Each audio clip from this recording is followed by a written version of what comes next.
Mondo Quilombo, capítulo 6. Bueno, pues hoy tenemos a Gonzalo Rodríguez. Bienvenido, Gonzalo. Encantado. Fuerza ahí. Fuerza y honor siempre. Fuerza y honor. Es un auténtico gusto y un placer tenerte con nosotros en este Mondo Quilombo. Y que sepas que estrenas casi un cambio de metodología en nuestros invitados, pues solemos traer artistas y gente de mal vivir. Y hoy tenemos todo un doctor en historia. Bueno, gentes de mal vivir las hay también entre los doctores de historia, no lo descartes. Bueno, pues tenemos el placer de tener hoy aquí a Gonzalo, que vamos a intentar, dentro de lo que cabe, ser lo más concisos y... Yo pienso que voy a intentar sacar más el profesor que tienes dentro, si lo consigo, ¿vale?, que el doctor que tienes dentro, aunque evidentemente... Bueno, tiendo más al profesorado que a lo mejor a la erudición de un académico o de un doctor. O sea que encantado. Más que nada por poder seguirte, Gonzalo, ¿vale? Lo que he dicho, es un placer. Y a mí me encantaría que abriésemos boca, lo estábamos hablando antes de empezar el programa, con que nos contases qué es Toledo, donde arranca, igual que siempre sabemos que Roma, ¿no?, Rómulo, Remo, la loba, etcétera. ¿Qué es Toledo? Vamos a ver, Toledo es la capital espiritual de España. Es el punto de partida del proyecto histórico-político de la nación española.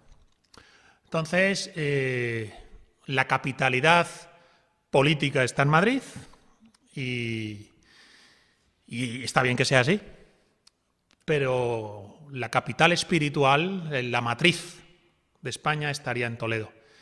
En parte, la providencia trasladó la capital a Madrid para salvar la ciudad de Toledo y que quedara casi como una fotografía del pasado, con ese casco antiguo, que es como sumergirse en el pasado, fundamentalmente en la Edad Media, y que nos permite, bueno, pues como por una rendijita, mirar a la España que fue antes de lo que ha sido el despliegue moderno. Una especie de reserva intelectual, podríamos decir. No, aunque sea simbólica y estética, vamos a decir, reserva simbólica y estética de lo que es una capital medieval europea, que luego, bueno, claro, se traslada a Madrid a partir ya de Felipe II. Entonces es Madrid la que crece y se convierte en una gran urbe. Imaginaos si Toledo se hubiera convertido en una gran urbe, vaya, Está bien, tío. una gran urbe.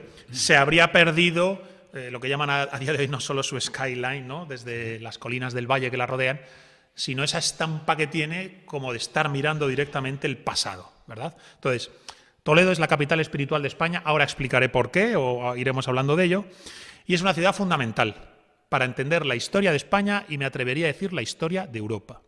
Hasta cierto punto se puede contar la historia de España a partir de la historia de Toledo y hasta cierto punto se puede contar la historia de Europa a partir de la historia de Toledo. Entonces, no es un lugar cualquiera. Los toledanos tienen que tomar conciencia de ello, luego hablaremos de cómo no siempre los toledanos son conscientes del escenario en el que están. Y creo que en general los españoles deberían ser conscientes de que, bueno, pues Toledo es la matriz espiritual de un proyecto histórico-político secular de largo recorrido, sí, que arranca aquí. Yéndonos incluso más para atrás, siempre he tenido como auténtico casi analfabeto de la historia toledana para lo que, sobre todo teniéndote a ti delante o a otra gente, ¿no? ¿Quién pone la primera piedra? ¿Dónde se asientan los primeros hombres? ¿Dónde nace todo? Vamos a ver. Muy sintéticamente, vamos a intentar en un primer bloque ver lo que sería la raíz y matriz de Toledo. Creo que el punto de partida está en la Edad del Bronce. La Edad del Bronce, que tenemos que pensar, para los que nos estén viendo, escuchando, imaginémonos aproximadamente el año 2000 a.C. La Edad del Bronce está vinculada a lo que se llama el mundo indoeuropeo, las invasiones indoeuropeas. Se cree que desde algún lugar de Eurasia, el mundo indoeuropeo, los pueblos indoeuropeos se desplazan hacia Oriente y hacia Occidente y cambian para siempre la morfología etnológica, antropológica, religiosa, espiritual de los lugares a los que llegan. Este mundo de la Edad del Bronce llega a Toledo, pero no se asienta en donde a día de hoy se levanta la ciudad de Toledo, sino en el famoso Cerro del Bú. Es un lugar emblemático, a día de hoy se hacen visitas guiadas, se explica esta cuestión de la Edad del Bronce, y ese sería el primer proto-Toledo, el prólogo de la ciudad. La Edad del Bronce en el Cerro del Bú, un pequeño asentamiento que posiblemente tuviera prolongaciones alrededor, Pero en pequeñas... en esa montañita estamos hablando. En esa montañita. Ten en cuenta que la Edad del Bronce, aunque ya utiliza la tecnología del bronce, aunque ya es una sociedad jerárquica, aristocrática, con una marcada cultura guerrera, es una sociedad que apenas tiene capacidad de hacer Estado, en el sentido de controlar un territorio, como posteriormente va a ocurrir en la Edad del Hierro y sobre todo ya a partir de la Edad Antigua, bueno, pues con Grecia, sobre todo con Roma, ¿verdad? Entonces, ese Toledo del Cerro del Búho es el prólogo, la primera semilla.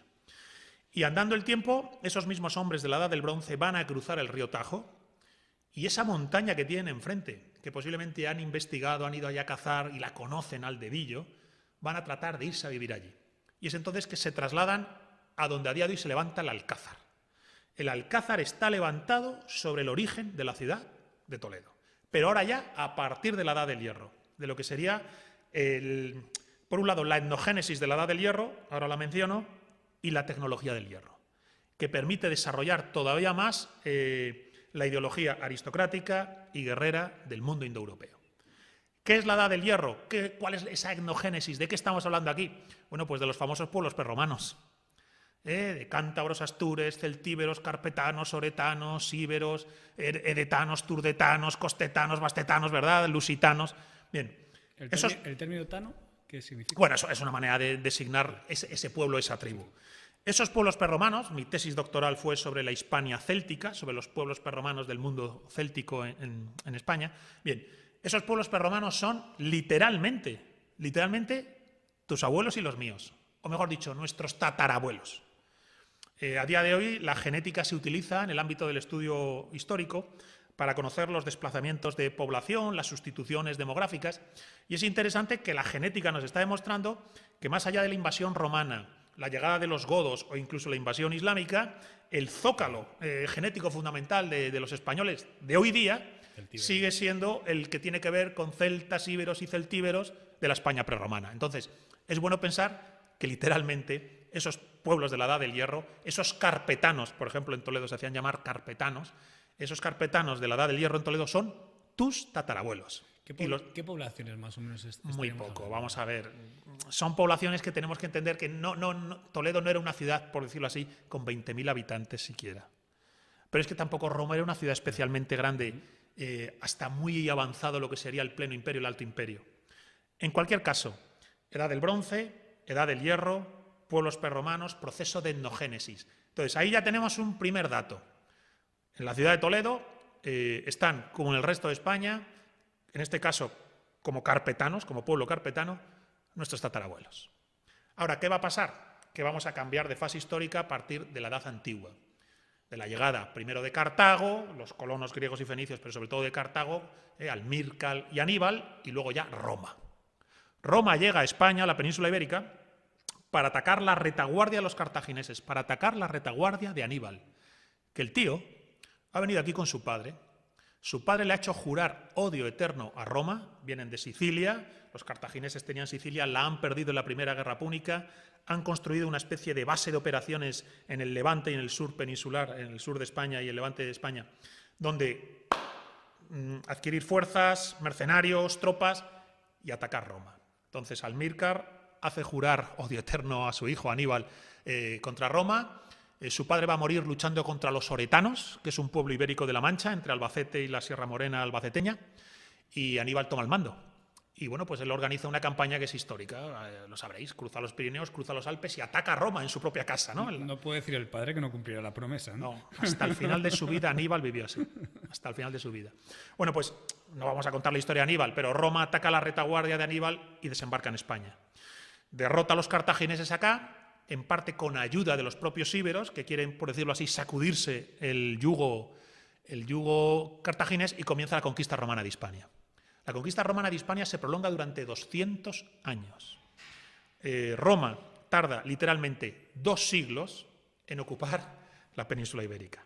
Bueno, pues en estos 200 años, obviamente, ataca la ciudad de Toledo. Entre el año 192-193 a.C., la campaña de Fulvio Nobilior. Y bueno, pues es una campaña en la que tiene que poner asedio a la ciudad. Tito Livio dice que es una ciudad pequeña pero muy bien fortificada.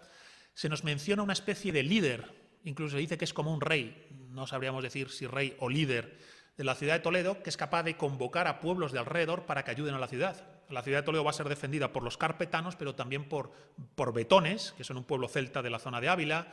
Creo recordar que por arébacos, que son los celtas de la zona de Soria, los futuros celtíberos de Numancia.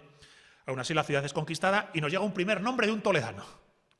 El primer nombre que tenemos de un toledano es de un líder celtibérico carpetano de la ciudad, que se llama Hilerno. Hilerno. Quedémonos con este nombre. El primer nombre de un toledano, Hilerno. Y ojo, otro detalle interesante.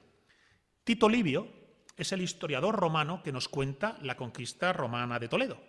Bien, pues Tito Livio dice Hilerno, los carpetanos, los betones, pero luego genéricamente a todos esos pueblos los designa como hispani.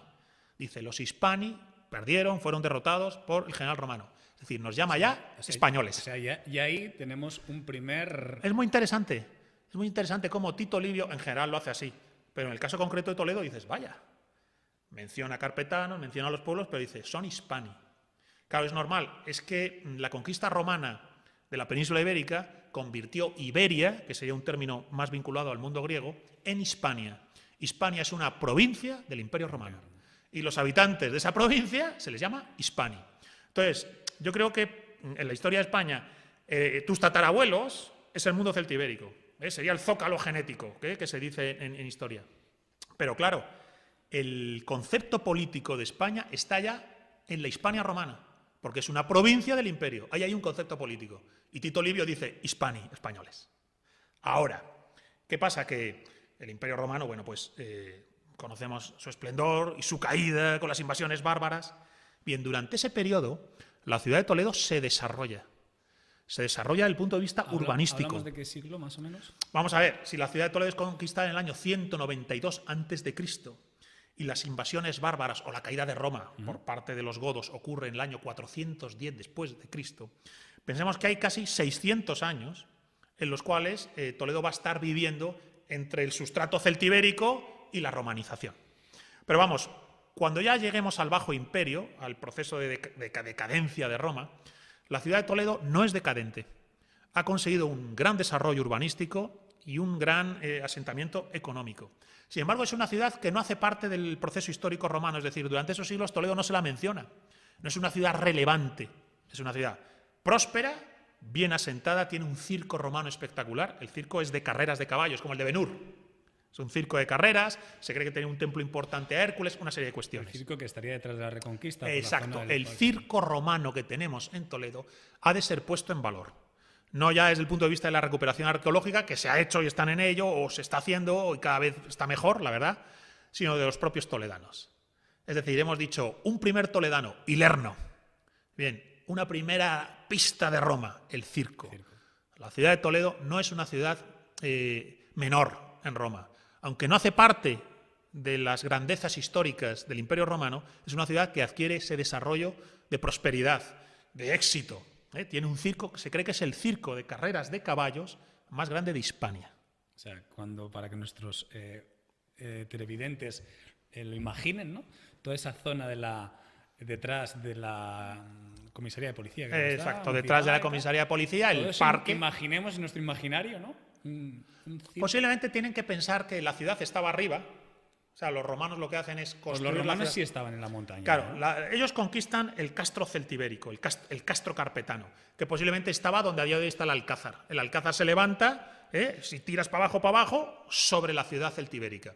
Bien, a partir de ahí Roma crea el Toletum, que ya no es un castro, no es una ciudad simplemente fortificada en un alto, es una ciudad capaz de ocupar posiblemente todo el terreno, incluida la zona más sagrada, donde está la catedral, luego hablaremos de ello. En la catedral hay un manantial ancestral ya desde época céltica. Es el manantial de donde viene la leyenda y tradición del agua de la Virgen del Sagrario. Entonces, Roma es el que realmente crea ese Toletum. Pero luego, como ocurre en las ciudades romanas, es a las afueras de la ciudad que desarrolla, entre comillas, un espacio de ocio. Y están los teatros, algunos templos y está el circo. Entonces, esa ciudad es importante, las postrimerías del Imperio Romano, por un dato histórico. Y es que cuando nos invaden los godos, cuando llegan las invasiones bárbaras, pensemos que primero llegan suevos, vándalos y alanos. Son tres pueblos bárbaros, sobre todo los alanos y los vándalos, pues con escasa capacidad de hacer civilización. Los vándalos lo intentarán en el norte de África, los suevos lo intentarán en el noroeste, en la actual Galicia. Los alanos no tenían esa capacidad, son mi pueblo bárbaro favorito, son tan bárbaros que parecen cimmerios de Conan, ¿vale? O sea, son tremendos los alanos, pero claro, no les puedes pedir que hagan civilización, ¿verdad? Bueno, pues los godos son los más civilizados de los bárbaros. En un primer momento atacan Roma en el año 410, después se asientan al sur de la Galia, de allí les expulsa otro pueblo bárbaro, los francos cruzan los Pirineos, llegan a Hispania, en parte llegan a Hispania con la misión, en parte, de derrotar a esos suevos, a esos vándalos y a esos alanos. Y lo que hacen los godos es que al final van a ubicar su base de operaciones y su capital en Toledo. No se van a Tarraco, por ejemplo, ciudad importante, ¿verdad? No se van a Cádiz tampoco, otra ciudad importante, no, se van a Toledo, que está en el centro geográfico de la península. Ellos ya saben que están en el centro si vienen a Toledo. Es la ciudad que está en el centro neurálgico del territorio. Y ojo, es una ciudad que debía tener riqueza y capacidades urbanísticas para que los godos pensaran, esta va a ser la capital de lo que vamos a crear. Porque los godos lo que hacen es que convierten la provincia romana de Hispania en el reino visigodo de Toledo, que se llama a sí mismo Regnum Hispaniae, reino de España. Es por eso que digo que el origen histórico de la nación española está en un reino, que es el reino visigodo, sobre todo en lo que es el reinado de Leovigildo y Recaredo. Estamos hablando, que no me equivoque, del siglo VI, el tercer concilio de Toledo, la conversión de Recaredo a la religión católica en la iglesia de Santa María. ¿Dónde estaba la iglesia de Santa María? En la catedral. La catedral se levanta sobre donde estaba la iglesia en la que el rey Recaredo se hizo católico. Y entonces se unifica toda la península ibérica con la misma religión, el mismo rey y las mismas leyes, que después fue el famoso fuero juzgo medieval. Entonces, solo por este motivo hay que entender que Toledo es la capital originaria del proyecto histórico-político que llamamos España y que se funda como un reino, el Regnum Hispaniae de los godos. ¿Podemos decir que el reino godo de Toledo es la proto-España? Total. Total, ¿verdad? 100%. Para mí es el prólogo. Y en esto los historiadores tenéis vuestras... Mira, yo diría zócalo genético, es decir, la base, nuestra arcilla. ¿Quiénes somos? ¿Quiénes son nuestros abuelos? Fundamentalmente celtas, íberos y celtíberos, sin contar las aportaciones de romanos, godos, musulmanes, etc. Pero el zócalo parece que la ciencia nos demuestra que sigue ahí. Concepto político, Roma. Tito Livio llama Hispani a los toledanos, españoles. Y, por supuesto, es una provincia romana del imperio, la provincia de Hispania. Concepto político, Roma. Ahora, proyecto político de vamos a ser una, no vamos a decir nación soberana porque eso no existe en la Edad Media, pero un reino, ¿no? Con los visigodos, el concepto político con el reino visigodo de Toledo. De hecho, luego veremos cuando nos invaden los moros que los reinos cristianos que surgen al norte son todos como una fragmentación de ese reino visigodo y todos, ya sea el reino de Asturias, Navarra, los condados catalanes, Aragón, todos pretenden legitimarse y fundamentarse como descendientes y continuadores del reino perdido de Toledo. Que eso de reino perdido no es una frase hecha. Es que en el Romancero Viejo, al reino de Toledo se le llama reino perdido. Y a la invasión musulmana en el Romancero Viejo, que es de la Edad Media, a la invasión musulmana se la llama la pérdida de España. Es decir, eso está en la cultura popular. El romancero lo crea la gente, es del pueblo llano. Entonces, no es exagerado decir que la protoespaña, el prólogo de España como nación política, es la ciudad de Toledo, es el reino visigodo de Toledo. Por eso digo que Toledo es la capital espiritual de España.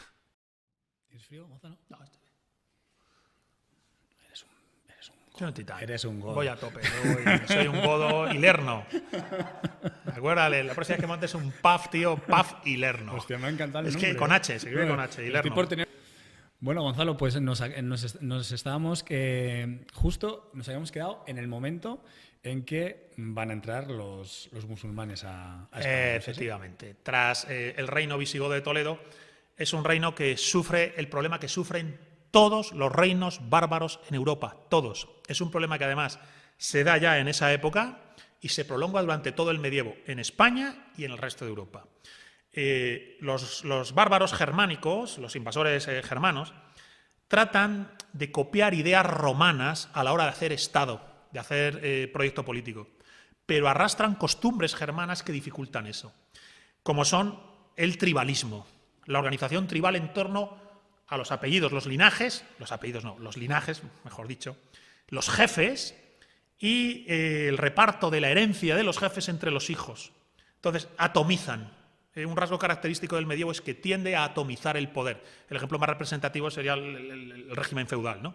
Entonces, sus condes, sus duques. exacto. ¿no? Y los condes y los duques peleando entre ellos, o peleando con el rey, o el rey buscando unos nobles que se pongan de su lado porque los otros están a favor de otro noble que también quiere ser rey. Y cuando muere el rey, en lugar de legar el reino entero a su hijo, lo fracciona entre 5 hijos que tiene, y entonces el reino se debilita. Sí, porque, perdón que te interrumpa, para muchos es complicado cuando estudiamos esa parte de la historia, porque tu mente siempre funciona como en naciones, ¿no? O en estados. O sea, que sí, las guerras, Funciona en Roma, ¿verdad? funciona en mentalidad romana. Y piensas en Alemania contra Francia No entiendes por qué el rey de León y Castilla de repente divide el reino Claro. entre sus hijos y dice, oye, os debilitáis. Sí. Vamos a ver, aquí 2 cosas. Uno, los godos, sobre todo yo creo que es gracias a Leovigildo, que es un personaje histórico, igual que su hijo Recaredo, toledanos los dos, y que deberían formar parte del imaginario colectivo de todos los españoles. Son 2 personajes interesantísimos y que forman parte fundamental de nuestra historia. Ellos creo que en gran parte consiguen que el reino nunca se parta. Es decir, los godos no reparten el reino entre sus hijos mientras tienen el reino visigodo de Toledo, pero se matan entre ellos a la mínima por llevar la corona. Es decir, el reino visigodo entra rápidamente en guerra civil entre las distintas facciones de nobles por ver quién se queda con el reino cuando el rey muere o cuando al rey lo matan. Entonces, el problema es que eso que llaman el morbo gótico, que era el hecho de que los godos se mataban, los nobles y los reyes, por ver quién estaba al frente del reino de Toledo, eso tiene que ver con esa, vamos a decir, costumbre germánica de una jefatura que a veces se elige incluso a mano alzada, que no tiene que ver con el linaje. Entonces, de hecho, Leovigildo trata de hacer linaje, los reyes godos tratan de hacer linaje, pero siempre llega la costumbre germánica de elegir al jefe, y entonces se rompe el linaje y hay pelea por ver quién tiene el trono. Bien, entonces, los godos sufren, por decirlo así, la manía germánica de las jefaturas y no del linaje, del rey sagrado, como se va a plantear, bueno, ya venía desde Roma, desde el Alto Imperio, desde Augusto, y luego los conceptos de realeza sagrada que se dan en el medievo, en el Sacro Romano Imperio, en fin. Pero es que después, cuando nos invadan los moros, los reinos cristianos del norte entran en otro morbo germánico, y es que los reinos cristianos, muere el rey y reparte el reino entre los hijos. Y siempre al final los hijos se pelean para que uno lo vuelva a unificar. Y luego otra vez lo vuelva a separar y así sucesivamente. Lo que pasa es que luego, conforme avanza el medievo, todo eso se va a ir corrigiendo. Se van a ir romanizando las costumbres y van a decir, no también, repartas el reino. Quizá también hemos heredado genéticamente algo. Sí, eso es la impronta de pelearnos entre nosotros. Hay que decir, joder, madre mía. Dicen que los pueblos prerromanos se peleaban mucho entre ellos y que eso les sirvió a Roma para conquistarles. Bueno, pues los godos y después los reinos cristianos parece que eso también lo sufrían. En cualquier caso, aprovechando una guerra civil entre la nobleza visigoda, nos invaden los moros en el año 711, con el rey Don Rodrigo, que es derrotado en la batalla de Guadalete, y Bitiza, que era su contrincante, que había pedido ayuda a los moros para que cruzaran el estrecho y derrotaran a Rodrigo. Claro, esas tropas que vienen a ayudar a Bitiza derrotan a Rodrigo y le dicen a Bitiza, colega, ahora el reino nos le quedamos nosotros. Entonces empieza la España islámica, lo que luego será el Al-Ándalus. Entonces se cumple lo que decía la profecía, ¿no? Efectivamente. Que luego, no sé si lo efectivamente, ahora, porque aquí llegado a este punto hay que mencionar una leyenda fundamental de Toledo, que yo creo que también merece la pena que la sepa toda España, porque es una leyenda que funciona como mito fundacional. La ciudad de Toledo la funda el héroe Hércules. Llega hasta el promontorio rocoso donde a día de hoy se levanta la ciudad y encuentra una cueva. En la cueva un dragón, derrota al dragón. Por beber la sangre del dragón adquiere conocimientos mágicos, agranda la cueva, levanta una torre, funda una especie de escuela de enseñanzas mágicas y alrededor de la escuela, de esa cueva y de esa torre, surge una ciudad. Cada 7 años, ¿no? Traían 7 magos cada 7 años, exacto. Y la imagen es muy arquetípica. Sobre la cueva, la torre. Dentro de la torre, la enseñanza. Alrededor de la torre, la ciudad. Y alrededor de la ciudad, un reino. Siempre digo que no hace falta haber estudiado filosofía en Alemania para darse cuenta de que todo eso son arquetipos. La cueva del conocimiento, la torre que llama al conocimiento y donde se aprende, el reino alrededor de la torre que a su vez ha tenido una ciudad alrededor. Ese es el origen mitológico de la ciudad. Pero luego, claro, viene la profanación. No se puede profanar la torre, no se puede bajar a la cueva de Hércules. El rey... ¿Qué es lo que decía la...? Claro, la leyenda decía que cuando Hércules marcha, coloca un candado. Dice, yo fundé un centro de enseñanzas mágicas por bajar a la cueva y vencer al dragón. Mientras yo no vuelva, entre comillas... Si yo estoy fuera, aquí no entra nadie. Aquí no se puede pasar. Un poco como Adán y Eva, ¿no? Sí que va por ahí. Yo siempre lo he comparado con eso. Podéis hacer lo que queráis, tenéis el reino. Paraíso, pero la manzana no se toca. No entréis en la cueva de la sabiduría, no profanéis la torre del conocimiento. Y coloca un candado. Es verdad que algunos estudiosos, en España por desgracia no siempre se afina aquí, pero algunos estudiosos sí que lo han señalado, que hay un paralelismo, porque es un arquetipo. Se funda el reino simbólicamente es como una edad de oro, pero hay un tabú que no se debe profanar. No comas del árbol, no entres en la torre, no bajes a la cueva. Hay una sabiduría y un conocimiento que no puedes merecer así como así, que a lo mejor alguna prueba debes pasar para entrar allí. Bien, entonces, cada vez que hay un nuevo rey en Toledo se coloca un candado en la torre. Un nuevo rey, un nuevo candado, un nuevo rey, un nuevo candado. A la torre de Hércules o casa de Hércules en Toledo se la conoce como la casa encerrojada, según las leyendas. Pero claro, llega un rey que no cumple con el tabú, que es el rey Don Rodrigo. Entonces, Don Rodrigo llega, el día de su coronación, rompe los candados, se adentra en la torre, baja a la cueva en busca de sabiduría, de riquezas, de lo que fuera, y solo encuentra, bueno, pues un cofre, rompe el último candado, abre el cofre, dentro del cofre el pergamino. Y en el pergamino, bueno, pues un paso de agua. Y un jinete a lomos de un caballo blanco saltando el paso de agua.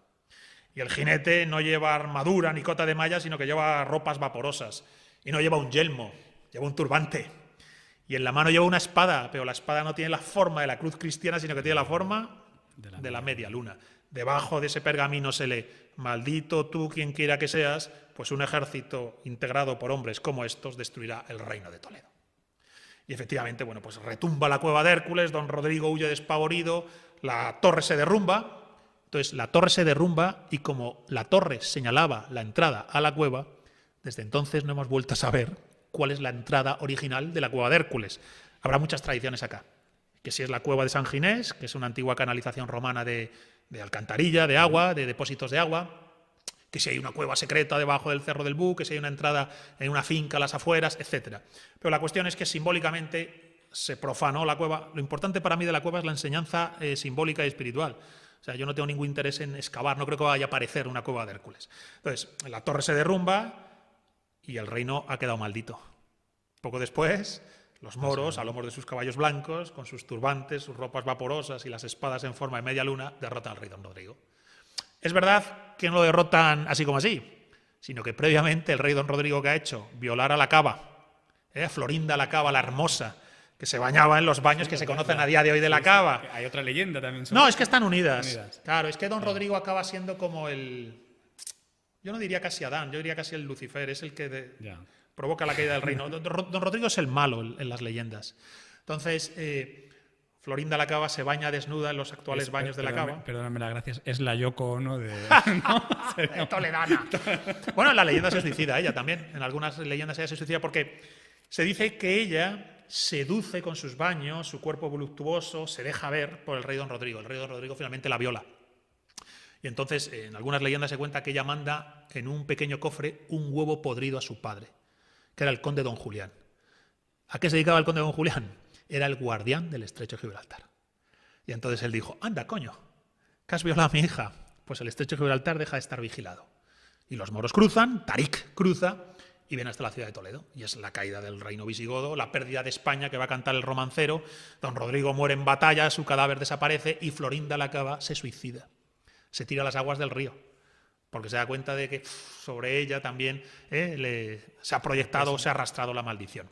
En cualquier caso, aquí lo que estamos viendo es un hecho histórico.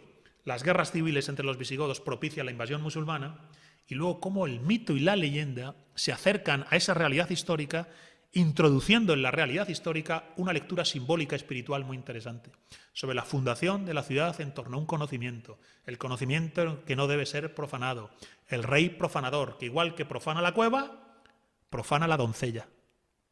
Y las dos profanaciones, la más material y carnal y la más simbólica y espiritual, desatan la maldición. La invasión musulmana es entendida como una maldición por parte del imaginario medieval español, una maldición vinculada a la cueva de Hércules. Entonces, claro, con todos estos datos, ¿cómo no vamos a decir que Toledo es una de las capitales espirituales, es la capital espiritual de España y una de las capitales fundamentales del acervo histórico y mágico-simbólico europeo? En todo caso, para volver a la historia, después de habernos acercado a la leyenda, nos invaden los moros y se produce el Toledo islámico. Son casi algo más de 350 años ¿Cómo es ese Toledo islámico, Gonzalo? Más o menos. Muy complicado. Muy complicado porque la mayor parte de la población cristiana se quedó. Son 3 siglos. Claro, la mayor parte de la población toledana se quedó. Son los llamados mozárabes. Son cristianos que siguen siendo cristianos, aún viviendo bajo el, entre comillas, yugo musulmán. O sea, no es que los moros No hay sustitución demográfica. Entonces, ¿qué pasa? Que estos mozárabes toledanos, en general todos los mozárabes tienden tarde o temprano a comportarse así, pero los que principalmente lo hacen son los toledanos. Son totalmente levantiscos contra el poder de Córdoba. El Emirato de Córdoba, el rey moro de Córdoba, que luego será califa, entonces no será solo rey político, sino también autoridad religiosa, se encuentra con que la ciudad de Toledo es rebelde. De hecho, es que se subleva, yo no recuerdo ya cuántas veces, 20 o tantas veces, no sé cuántas veces, se subleva contra Córdoba. Llega a pedir ayuda a los reinos cristianos del norte.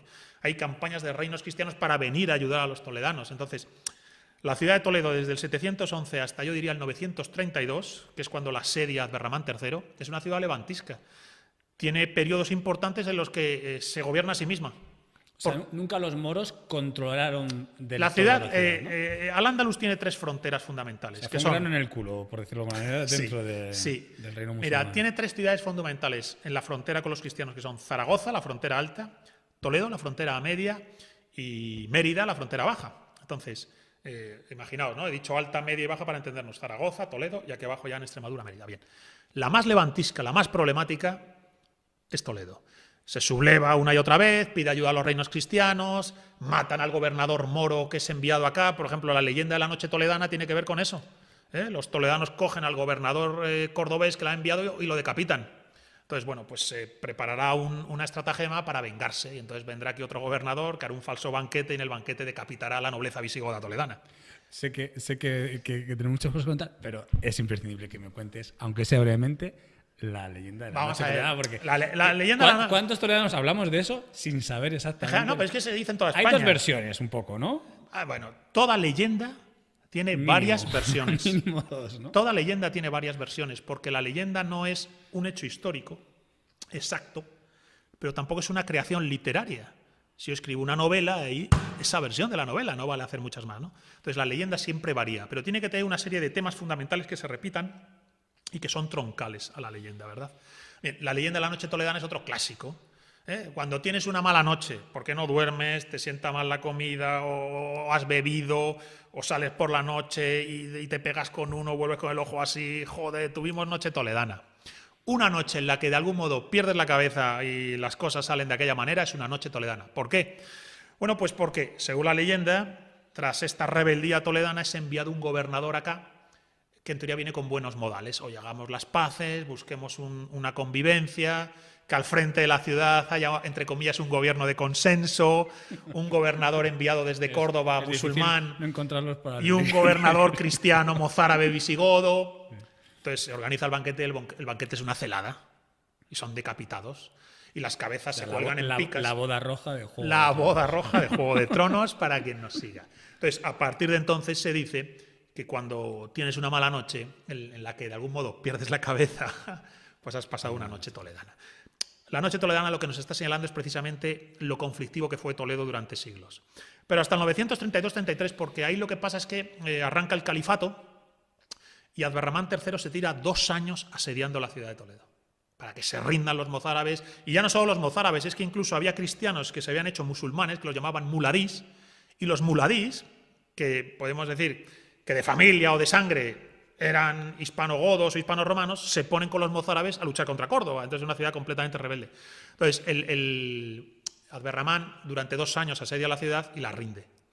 Llega a construir una mini ciudad a las afueras, que es el barrio de las Covachuelas. El barrio de las Covachuelas arranca en gran medida con el asedio de 2 años que hace Abderramán III. Entonces ahí ya sí que la ciudad de Toledo, por decirlo así, se suaviza. Pero el califato dura muy poco, es el canto de cisne del poder del Al-Ándalus realmente. En un siglo se viene abajo, sobre todo a partir de Almanzor, se viene abajo. Y es entonces cuando aparece la taifa toledana, que es el reino moro independiente de Toledo. No depende de Córdoba, no depende de Sevilla. El Al-Ándalus se desmenuza, se atomiza, se fragmenta. Y entonces sale la taifa de Toledo, que es un momento muy interesante porque con Al-Mamún adquiere verdadera efervescencia cultural. El arranque de la famosa Escuela de Traductores de Toledo y de ese Toledo de efervescencia cultural medieval empieza en ese momento. Ahora ya es una ciudad muy débil. ¿Por qué? Porque los reinos cristianos, entre comillas, van a tope. Y es entonces que Alfonso VI va a estar preso en Toledo, exiliado en la ciudad de Toledo, está exiliado en la ciudad de Toledo. Durante el exilio se cree que comprende cómo funciona la ciudad, el papel que tiene, y entonces, bueno, pues en el 1085, cuando él ya consiga el trono, conquista la ciudad. Bueno, con la balanza se está inclinando, por decirlo de alguna manera, ¿no? Vamos a ver, esto es muy importante. La ciudad de Toledo, si no recuerdo mal, se reconquista el 25 de mayo del 1085, que tiene narices que los toledanos ni lo sepamos ni apenas lo celebremos, pero se reconquista en esa fecha. Pues sí, yo creo que lo vamos a dejar aquí, Gonzalo, esto, porque el tema de las cámaras, ¿cómo vamos de cámara? Vale, pues vamos a cortar aquí y vamos a arrancar directamente.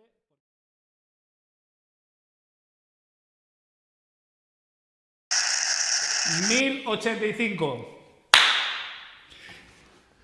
Me decías, Gonzalo, que nos tenemos que quedar con una fecha, que además no la tenemos en nuestro imaginario colectivo ni le damos el respeto que se merece, que es 1085. Exacto. Vamos a ver.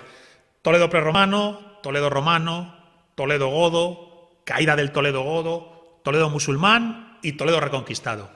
25 de mayo del 1085. 25 de mayo. En el 1085 se reconquista Toledo. Y ojo, esto es muy importante, que lo sepa quien nos esté viendo. Es en realidad... Y perdona que te interrumpa, Gonzalo, y es cojonudo porque el 25 de mayo es una buena fecha para hacer una efeméride. Yo creo que sí, maldita sea. Si sea. fuese un 10 sea. de enero a lo mejor, ¿no? Pero he dicho 25 de mayo de memoria, creo que sí, que no me equivoco, pero bueno. Pero que nos pilla en primavera, ¿no? Nos pilla en primavera. Vale. La ciudad es reconquistada. Y ojo, esto es muy importante. En realidad es la primera ciudad reconquistada de la Edad Media española. Porque desde que los cristianos se fragmentan y quedan arrinconados en el tercio norte, recordar el reino de Asturias, que luego sale León, Castilla, que es un condado, etcétera, Navarra, condados catalanes, Aragón, ellos van bajando hacia el sur, pero van bajando sobre territorios en los que en realidad no hay ninguna ciudad importante asentada. Lo llamaban el desierto del Duero. Eso estaba vacío. Podía haber destacamentos militares, organizaciones militares, pero no hay una ciudad asentada haciendo producción y consumo de sus bienes y vida civil.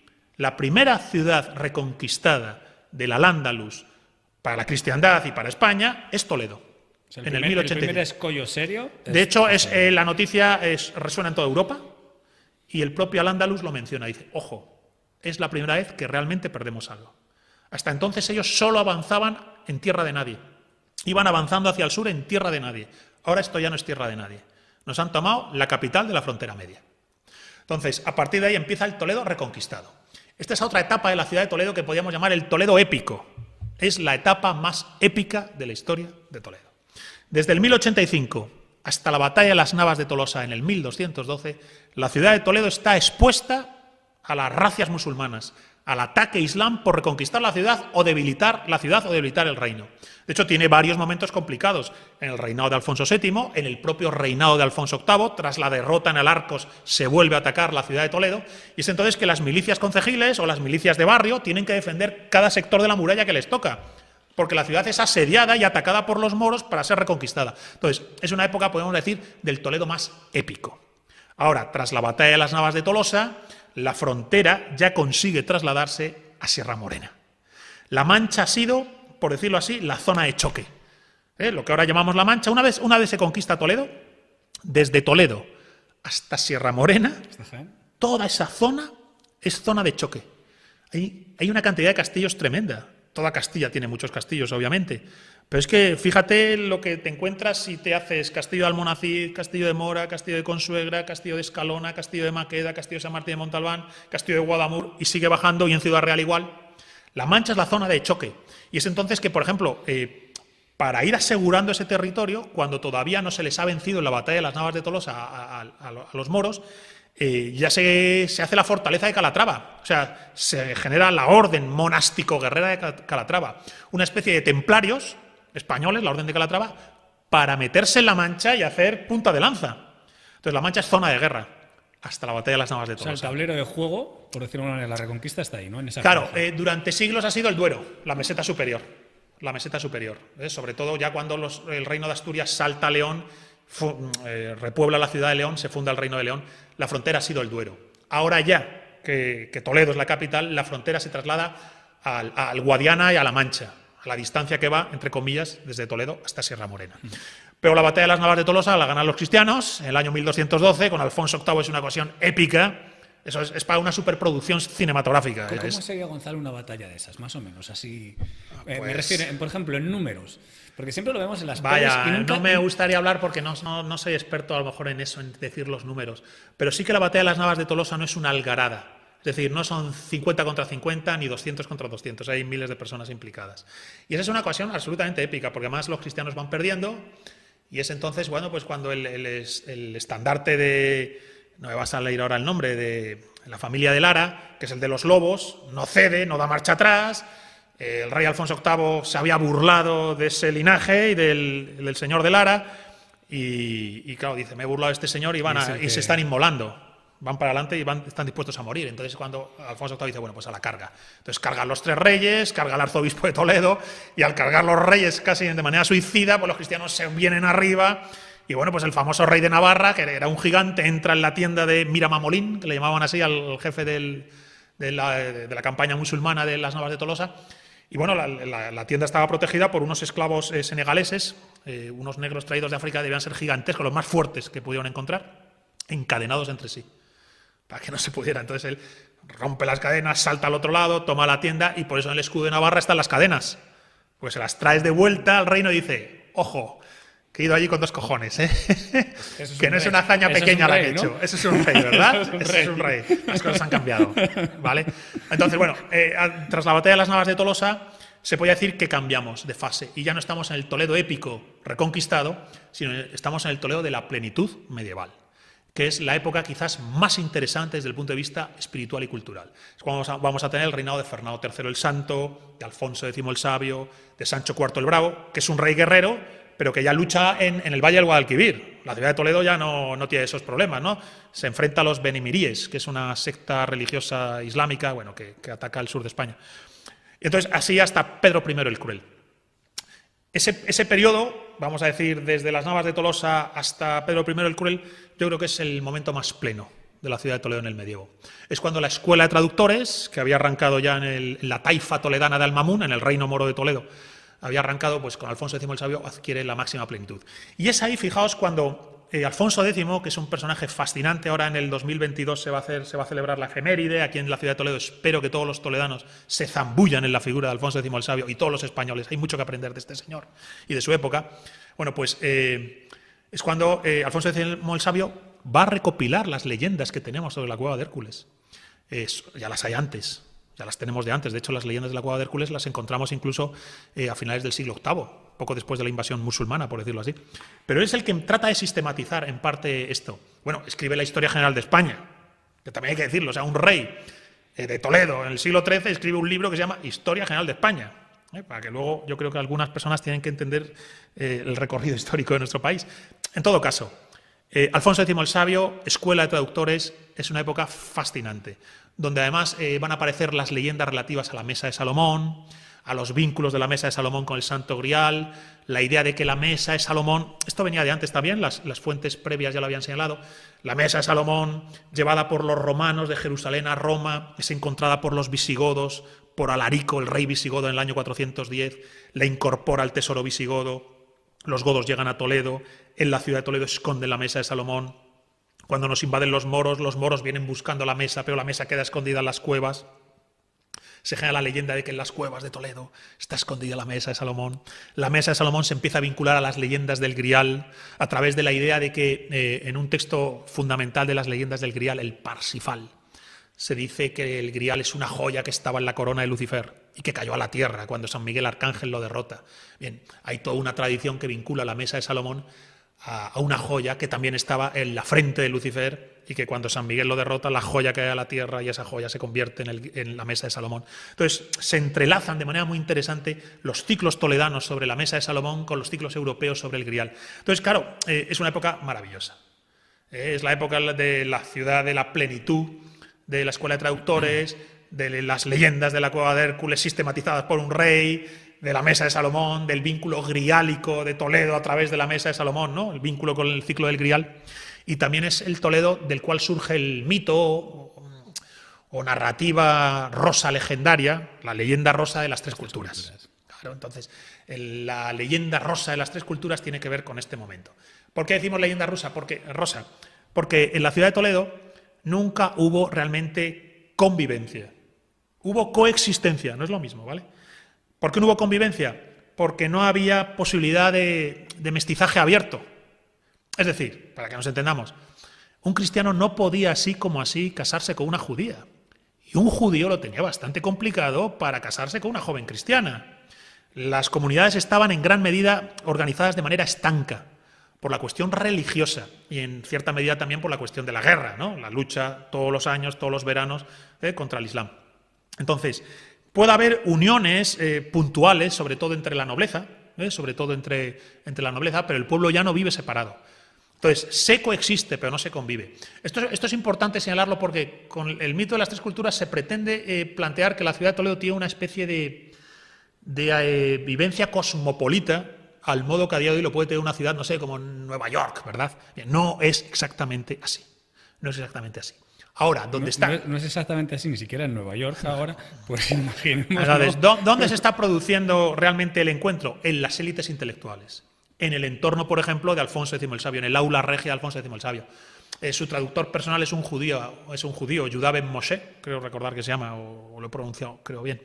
Entonces, la élite intelectual es la que es capaz de establecer un punto de encuentro en la sabiduría y en la ciencia de tipo suprarreligioso.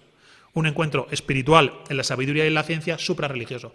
Pero el común de la ciudad vive organizada conforme a la tradición religiosa y a la tradición del linaje, que también a veces esto se olvida. El linaje cuenta en las sociedades tradicionales. ¿Quién es tu abuelo? ¿Quién es tu bisabuelo? ¿Quién es tu tatarabuelo? ¿De dónde vienes? ¿No? Pues esa idea que es fundamental en todas las sociedades premodernas, claro, ahí también está. Entonces, se coexiste y no exactamente se convive. Sí, que la gente no se mezclaba entre ella, entre sí. Hombre, hay que pensar que fíjate, tenemos varias leyendas en Toledo sobre amores imposibles entre judíos y cristianos o moros y cristianos. Hay varias leyendas. Todas acaban mal. ¿Por qué acaban mal? Pues porque no era el escenario propio. Si es que es normal, no sé qué decirte. Imagínate que tú... voy a poner un ejemplo, a lo mejor pido disculpas a quien nos vea. Imagínate que te enamoras de la hija de un judío ortodoxo de Jerusalén. A día de hoy sabemos que hay una comunidad de judíos ortodoxos. Y que incluso ella se enamora de ti. ¿Cuántas posibilidades tienes reales de que eso llegue a buen puerto sabiendo que ellos son ortodoxos? Bueno, pues sin necesidad de que los judíos de Toledo... Y yo soy un ateo, agnóstico, etc. Sin necesidad de que fueran a lo mejor tan ortodoxos como los ultraortodoxos que a día de hoy en Jerusalén, porque no era así en Toledo. Son comunidades que tienen su circunstancia religiosa y etnológica. Sí, entonces no es tan fácil. Como pasa en España entre etnias, entre la etnia gitana y la etnia paya, por ejemplo. Y fíjate, que sería bastante más fácil que esa puerta estuviera abierta, ¿no? Entonces, ciudad de las tres culturas, sí. Hay coexistencia, hay encuentro en la sabiduría y en la ciencia, pero el común de la ciudad vive en el recelo. Y ese recelo se reconoce, por ejemplo, a través de las leyendas, donde ya digo que el encuentro... Pero es normal que fuera así, no es algo, he dicho, recelo. Bueno, que quede claro, eso está ocurriendo en todas partes, es inevitable. Hay que pensar que se ha hecho una guerra contra el Islam que sigue en marcha. Fernando III el Santo ha conquistado Sevilla y Córdoba. Y los reyes cristianos no hacen sustitución demográfica, es decir, no expulsan ni hacen un genocidio con los musulmanes, pero obviamente quedan sometidos a un régimen religioso y fiscal que ahora ya no es el que tenían antes, como estaban los cristianos cuando estaban sometidos al régimen musulmán. Pensemos en los mozárabes toledanos. Los mozárabes toledanos, a día de hoy, lo sabemos en Toledo, ellos siguen practicando el rito mozárabe. Eso es una concesión que hace Alfonso VI, porque reconquista la ciudad y se encuentra que hay muchos cristianos allí, que los cristianos han contribuido a la reconquista, y esos cristianos dicen: llevamos siglos con nuestro rito religioso ancestral, que era el rito visigodo. Dicen, no vamos a cambiar ahora porque vosotros en León o en Asturias hayáis cambiado de rito, ¿verdad? En realidad en León, no en Castilla. Bien, Toledo es la única ciudad en la que se sigue haciendo misa mozárabe. Claro, la misa mozárabe en realidad es una misa con un rito visigodo. ¿Cómo estaban repartidos esos barrios, Gonzalo, más o menos? Bueno, geográficamente no podríamos... sí, conocemos la Judería, la Alcaná, las Covachuelas... Desde Santo Tomé, más o menos, ¿no? Sí, aproximadamente, es una de las juderías más grandes de España. Exacto, pero fíjate, es que son cosas que... San Juan de los Reyes iba a ser la tumba de los reyes católicos. Es casi como una catedral, es un edificio espectacular. Bien, ¿dónde está? En plena Judería. ¿Por qué los reyes católicos, y sobre todo Isabel la Católica, quiere hacer ese edificio en la Judería de Toledo? porque la judería de Toledo es entendida como una de las más importantes. Durante el siglo XIV y XV se ha desarrollado, sobre todo con la llegada de los Trastámara, la dinastía Trastámara, un fuerte antisemitismo en toda España y sobre todo en Castilla. Y entonces dice, en la judería de Toledo, que es la más importante, yo plantaré la tumba de los reyes católicos. Luego, obviamente, sabemos que están enterrados en Granada. Pero fíjate el valor simbólico de lo que están haciendo. Entonces, ¿qué ocurre? Que en este momento que estamos diciendo de plenitud, decía que iba hasta Pedro I el Cruel. Con Pedro I el Cruel hay una guerra civil, cambia la dinastía, llegan los Trastámara, y es entonces cuando entramos al Toledo bajo medieval. Este Toledo bajo medieval es menos protagonista, a mi entender, en la historia de España que el de Alfonso X o Fernando III el Santo, y es el que se va a desarrollar ya una fuerte impronta antisemita. La mayor parte de los pogromos que encontramos en Toledo, en general en España, son a partir del siglo XIV, XV, y bueno, pues tiene su consumación ya en la expulsión de los judíos en el año 1492, ¿vale? Entonces, se puede decir que el medievo toledano tendría el ciclo godo, el ciclo musulmán, el Toledo reconquistado, el Toledo épico, el Toledo de la plenitud cultural, Alfonso X, el Toledo bajo medieval de los Trastámara, y ya a partir de ahí cambia el ciclo. Porque, por supuesto, a mediados ya del siglo XV en adelante, bueno, pues está terminando la Edad Media y vamos a la Edad Moderna, que se llama, ¿no? Y es cuando va a llegar el ciclo de Toledo como la ciudad imperial. Es decir, Carlos V, los Habsburgo, los Austrias, Juana la Loca, conocemos la historia más o menos. Bien, eso lo que provoca es que Toledo se convierta durante un tiempo en la capital del imperio más grande de la historia de la humanidad, ¿no? Y es eso lo que provoca que en la puerta de bisagra tengamos el escudo de los Austrias, que es a partir de ese momento el escudo de Toledo. El escudo de Toledo no era ese durante el medievo. Tiene que ver con los dos reyes que aparecen a izquierda y derecha en la puerta de bisagra. Había una figura de un rey en el escudo toledano, pero es a partir ya de Carlos V y la ciudad imperial que el escudo de Toledo es el águila bicéfala. Claro, es la capital del imperio en el momento, además, en el cual el imperio, la monarquía hispánica con Carlos V, tiene mayor significación quizás espiritual, porque entra en lucha con los protestantes, descubre el nuevo mundo, se pone en marcha la controversia de Valladolid para justificar espiritualmente la conquista, diciendo que vamos a civilizarles, a cristianizarles y no a explotarles. Entonces, ese Toledo, ciudad imperial, bueno, pues es un momento también muy importante de la ciudad. Felipe II trasladará la capital a Madrid. No entraremos aquí a detallar por qué, y eso ya debilita la ciudad de Toledo. Durante un tiempo aguanta con inercia en el siglo XVII, todavía en el barroco, pero Madrid se va convirtiendo ya en la ciudad boyante y Toledo empieza a ser, es interesante, Toledo empieza a ser ya simbólicamente la capital espiritual de España para los autores del barroco, para los autores del siglo XVII, para Calderón de la Barca o Lope de Vega, para el imaginario colectivo de los españoles del siglo XVII. La capital ya es Madrid, pero la capital espiritual y simbólica sigue siendo Toledo. Lope de Vega llega a hacer una obra de teatro, El último Godo, sobre Don Rodrigo, sobre el rey Don Rodrigo, que es derrotado en la batalla de Guadalete. Cervantes señala a la ciudad de Toledo en términos elogiosos, peñascosa, pesadumbre, ¿no? Esa imagen de, ostras, esta ciudad, aquí está depositada la historia de España, ¿no? Lope de Vega, creo que él vive durante un tiempo en Toledo, creo que pasa aquí 6 años, tiene hijos acá en Toledo, y dice, literalmente, que les ha dado para nacer el mejor lugar de España. Porque Toledo es a España lo que el corazón es al cuerpo. Eso dice Lope de Vega respecto de que haya tenido hijos en Toledo, que hayan nacido en la ciudad. Entonces, esa siguiente etapa, que es el Toledo imperial, el Toledo del siglo de oro, el Toledo de la monarquía hispánica, es un momento todavía muy interesante de la ciudad, pero ahí va a empezar ya poco a poco su declive, que yo creo que se termina de consumir a partir del siglo XVIII y XIX. Ya durante el siglo XVIII llegan los Borbones, guerra de sucesión, las élites afrancesadas, llega el afrancesamiento de la cultura. Tenéis que pensar que durante el siglo XVIII es cuando se incorpora al imaginario colectivo de los propios españoles la leyenda negra, la idea de la nación fracasada, la nación reaccionaria, la nación que no es ilustrada. La de Pérez Reverte. Sí, exacto. Si conocéis a Pérez Reverte, claro, él lo plantea ese así. Pesimismo. El pesimismo antiespañol tiene mucho que ver con eso, con la idea que en ese momento es impensable, pero que a día de hoy todavía algunos plantean. No, es que en el Concilio de Trento nos equivocamos. No teníamos que haber luchado contra Lutero, teníamos que habernos hecho luteranos, teníamos que haber sido protestantes. No. Ni Lope de Vega, ni Calderón, ni Cervantes querían ser protestantes, maldita sea, son católicos del siglo de oro español. Lo mismo en la guerra contra los franceses, ¿no? Que teníamos que haber dejado que... Claro, exacto. Se produce la llegada de lo que podríamos llamar la élite afrancesada. Decía que es el momento en el que va a aparecer la idea de una élite intelectual afrancesada, intelectual me atrevería a decir casi entre comillas, que empieza a mirar ya con repudio lo que ha sido la historia de España y sobre todo la monarquía hispánica.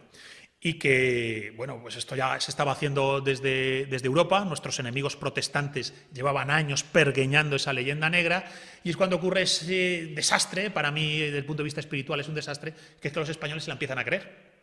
Y eso se arrastra hasta el día de hoy. Es increíble ver la cantidad de problemas políticos y de representantes políticos que plantean la historia de su país o su sensibilidad sobre su país y su región desde el foco negro legendario. Es un desastre. Es un poco como en psicología en lo personal, ¿no? O sea, si tú te centras un poco en que eres malo, acaba siendo... Entonces, ¿no? Pero eso va a ocurrir, bueno, a partir del siglo XVIII, pero lo importante aquí que es para la historia de Toledo es que ese es el proceso de decadencia toledano. En el siglo XIX, bueno, vienen los románticos, viene Bécquer. Entonces Bécquer dice, joder, la ciudad está decadente. Los franceses revientan San Juan de los Reyes, ¿no? Y entonces ve las ruinas de San Juan de los Reyes. Un apunte, que no se me pase. Leyenda negra, muy importante, la Inquisición, ¿verdad? Inquisición, sí. Claro. Las potencias protestantes europeas hacen de la Inquisición la palanca fundamental de la leyenda negra. Bien, todas estas historias son más falsas que un duro de madera. La Inquisición obviamente es un tribunal religioso, obviamente persigue a los luteranos, estamos en guerra contra Lutero y vamos a tener luteranos predicando en Valladolid. Pues no, ¿verdad? O persigue lo que fuera, brujerías y demás. Pero a la hora de la verdad, con los números sobre la mesa, la Inquisición española es la que tiene menor cantidad de personas procesadas en la hoguera o ejecutadas por cuestiones religiosas y la que tiene mayores garantías procesales. Es decir, unos tienen la fama y otros cardan la lana. Había tribunales religiosos en toda Europa. Miguel Servet es español y es quemado por la Inquisición suiza, en Ginebra, por calvinistas. Copérnico. Bien, pero el caso de Miguel Servet es interesante. A Miguel Servet la Inquisición española no lo hubiera quemado por descubrir la circulación de la sangre. Científicamente. Entonces, eso hay que entenderlo. Pero bueno, la cuestión es que para la historia de Toledo tendríamos, hemos mencionado el bloque del Toledo del Imperio y de los Austrias, su decadencia a partir del Barroco y ya el bloque del Toledo decadente que tiene su plenitud, entiendo, en el XIX, ¿no? Que es cuando además se convierte en referente para algunos poetas, algunos románticos, se prolonga hasta la primera mitad o primer tercio del siglo XX. Y es a partir del siglo XX que Toledo va a empezar a incorporar una nueva identidad, una nueva etapa de su historia. Y aquí, claro, estamos llegando ya casi a nuestra época, y aquí yo creo que hay que mencionar que es muy bonito lo que es el redescubrimiento que hacen algunos grandes de la Edad de Plata de la cultura española de nuestra ciudad. Estamos hablando de Buñuel, de Dalí, de Lorca, con la famosa Orden de Toledo. Son jóvenes, están estudiando en Madrid, en el colegio mayor, lo que fuera, se encuentran, se conocen y vienen a la ciudad de Toledo. Para ellos es una excursión sencilla de jóvenes estudiantes y están fascinados con la ciudad. Buñuel especialmente está fascinado con la ciudad. Es una ciudad que es esa peñascosa pesadumbre, compendio de la historia de España y en cierta medida compendio de la historia de Europa, donde tiene el pasado celtibérico, el Cerro del Bú, la Edad del Bronce, el circo romano, la Edad Media, el Siglo de Oro, el Islam, los mozárabes, la misa mozárabe, que es en realidad una misa visigoda, Garcilaso de la Vega, que está enterrado aquí, el gran poeta del Siglo de Oro, poeta toledano y soldado. Entonces, todo esto fascina a estos jóvenes de la Orden de Toledo, que son algunos de los insignes de la Edad de Plata. He mencionado Dalí, he mencionado Buñuel, Lorca. Entonces, ¿ahí qué es lo que está pasando? Decían que tenían como un chalecillo, ¿no? Por ahí, por la venta del alma, ¿no? Ellos no, lo que hacen es, en la venta del alma, o se alojan, o comen. Pero en la misma venta. Lo que hoy es hoy en día la venta de aires, perdón, venta de aires, no nos equivoquemos, vale. La venta de aires. Y bueno, pues ellos tienen una especie de ceremoniales iniciáticos. Si nunca has estado en Toledo y vas con la Orden de Toledo, entonces llegan aquí, te tapan los ojos, te emborrachan, tenías que beber vino de Yepes, la cosa era beber vino de Yepes, y entonces luego al anochecer te sacaban a las calles con los ojos tapados y te soltaban. Tú nunca habías estado en Toledo y te veías ahí en medio del casco antiguo, no había nadie, era una ciudad con mucha vida religiosa, con mucho convento, con instituciones militares muy asentadas, era una ciudad posiblemente infinitamente aburrida desde el punto de vista de nuestro tiempo. Y bueno, pues estos jóvenes que luego eran grandes de la cultura española, de la Edad de Plata, de la cultura española, bueno, pues... Era como su escape room, ¿no? Un poco. Hacían un poco de todo. Entonces ellos se enamoran de la ciudad. Y entraríamos ya en la siguiente etapa, bueno, podríamos hablar, bueno, va a ser el Toledo que va a vivir la Guerra Civil, la Segunda República, la Guerra Civil, lo que es el desastre del siglo XIX y la primera mitad del siglo XX español. Es decir, esto ya sería para hablarlo. El siglo XIX es un desastre, piensa que tenemos 3 guerras civiles, que son las 3 guerras carlistas. Tenemos una primera república que acaba con el cantonalismo, que es una especie de guerra civil en pequeñito. Tenemos la restauración monárquica, que acaba al mismo tiempo con la dictadura de Primo de Rivera para intentar salvar esa monarquía, pero que acaba en la Segunda República, que al mismo tiempo acaba en la siguiente guerra civil. Yo he contado que desde la Guerra de Sucesión, que es cuando llegan los Borbones, que eso ya es una guerra civil entre españoles, unos defienden el modelo austracista y otros el modelo borbónico, por decirlo de algún modo. A partir de ahí, España acumula, hasta la Guerra Civil del 36, 6 guerras civiles aproximadamente. Entonces, claro, con sus posguerras. Entonces, son los 3 siglos de la edad contemporánea, desde el 1700 hasta casi a día de hoy, en los que España entera y Toledo entero sufre. Y lo bueno es que la ciudad de Toledo consigue salir relativamente bien parada de estos 3 siglos porque se mantiene el casco, se mantiene su morfología, se mantienen sus obras de arte. Se nos ha pasado a hablar de muchas cosas, me acabo de acordar del Greco, maldita sea, he mencionado antes Garcilaso. Bueno, no puedo hablar de todo, esto es un repaso. Nosotros así ya de forma... Te decimos que cuando quieras puedes volver. O sea, que no, en todo caso, yo estoy haciendo un repaso a abuela pluma, ¿vale? No puedo, es que se me ocurren un montón de cosas que podría haber mencionado.